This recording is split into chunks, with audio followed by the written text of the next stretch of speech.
Turf grass professionals are continuously faced with decisions they make every day. When it comes to weed control, we often reach for that pesticide container and not really think about the ecology of the weed. All weeds have a certain environment that they grow best in and a certain environment that they don't grow best in. When you think about it, maybe ecology is the most critical thing we should be considering when choosing a weapon to control weeds. Let's have a conversation with Luci Lee and Matt Sosek to talk about the ecology of yellow nutsedge. At this time of year, we have some troublesome weeds in the lawn, and one of them that really sticks out is yellow nutsedge. One of my favorites because it seems to be more and more popular. In the last 5 to 10 years, we've been seeing more and more every year. And some people attribute that to as we're getting wetter springs, wetter years, and yellow nutsedge thrives in that condition. So one way to tell that you have this problem in your lawn is to basically notice the yellow leaves popping through above the turf canopy, and that's one telltale sign that it's probably yellow nutsedge. One other way to look at it is, you have these leaves popping up, and if you actually get down close and look at one of them, you can see that they're in groups of 3s. They have shiny characteristics on top.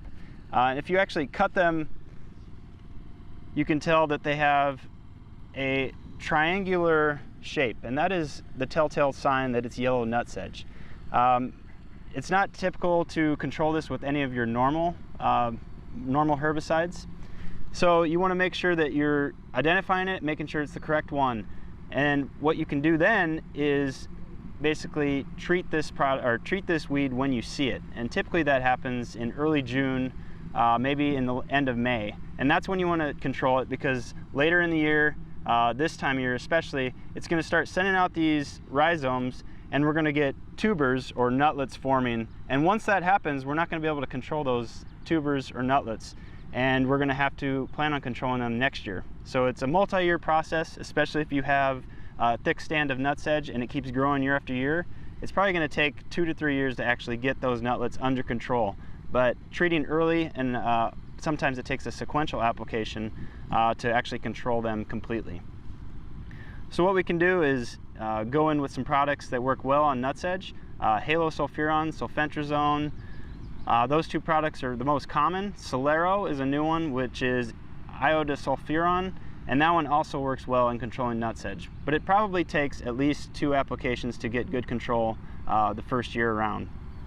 So here at our research center, we have beautiful nutsedge crop, and what we're going to look at is some of the different competitions between turf and some of the thinned areas, and that makes a huge difference in when you're trying to control sedge, is having a healthy lawn.